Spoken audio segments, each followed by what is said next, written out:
am LaRouge. We're still here with Killer Mel, and we were just talking about her experience in college and how she wanted to be in theater, and you can still do the acting thing. So, guys, please call her, our producers, because we need to have this on TV. But I want to get to know about your how do you prep for a ring? What's your routine when it comes to like mentally preparing yourself before you get into a ring? Well, that's the thing, right? It's so hard because, don't get me, I love boxing. I love that it found me, and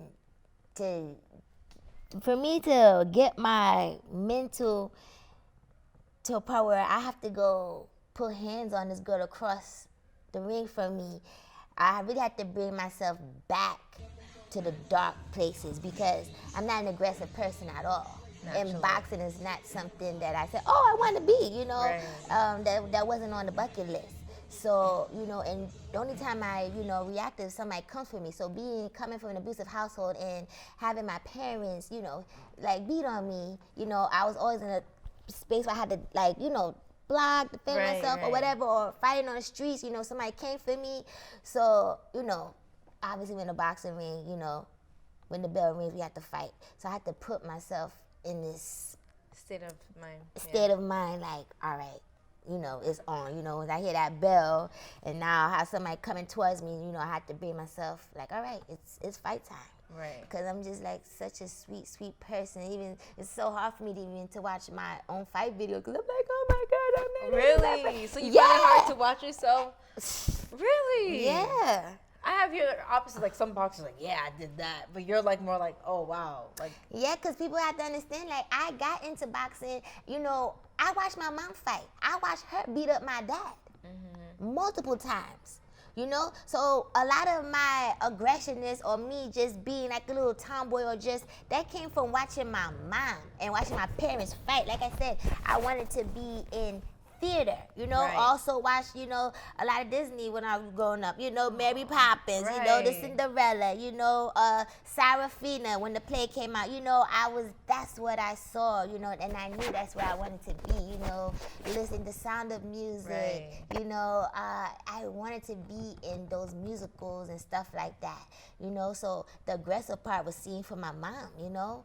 I got you. So you don't really have to prep before, it's more of a like when you're in it in a sense, mentally. Yeah. That makes sense. That does make sense. Wow. So when I watch, I'm like, oh my God, you know.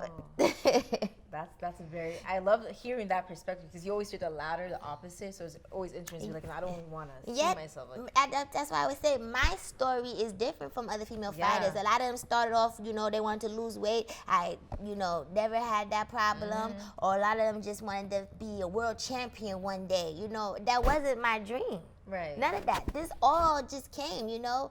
Like I said, the boxing chose me, and then, you know, I'm happy with what I accomplished, you know. And of course, I love it. I'm happy that I'm in so it. Positive. I love it. I know she's a good boxer. She's so happy with in the ring. She's gonna kill you. So, somebody mentioned, they said, yeah, we was watching a fight video of you. You know, when you went in the corner, you was like, eh. Then when that bell rang, you was like, it switched. It switched, you know. But, you know, I mean, I love it. I'm happy that this was my path. Right. And how do you strategize? So when you have an opponent, how do you strategize? Do you treat them all the same? Have you had an opponent, like, what was one of those fights where, like, yo, that was a very good fight? Like, one of your favorite fights that you had? Oh, man, my toughest fight was, I fought in China. Oh. I fought in China. Her name was Kathy Wilson, and she was Dominican, so, you know. Neighbors. Our neighbors. But she was their champion. She could fight. She was tough. And I remember that first round. And usually I need about 3 rounds to warm up, you know. But no, this one was real quick. As soon as she came out, you know, great skills. And I remember after the first round, my coach was like, Mel, you gonna let her take your belts? You better wake up. Oh, he gave that pep talk. I was up, okay? After that, it was done. Bunnin'. Not bunnin'. Okay? After that, it was a wrap. Okay, everything You that drilled it. everything, yes. Okay, everything that my trainer was saying, it was like a video game. Okay, it was a video game. Cause after that first punch, whatever she had hit me with, I was like, oh, I'm in a fight, not fight. I'm in a fight. It's time to. Yeah, she had the island blood in her. Okay. Yes. It was a different type of fight. Yes, but you know, I won. I defended my belt and won another title, and it was great. You know, cause especially going like the place like China to fight, it was amazing. But yeah. Oh, but you came out on top. I came out on top. Like I knew my girl would. Yes. So after the break, you're gonna show me some moves. So if I ever get in a fight, which I probably won't, cause but I need to know some moves. So after this break, you're gonna see Killer Mel show me some boxing moves.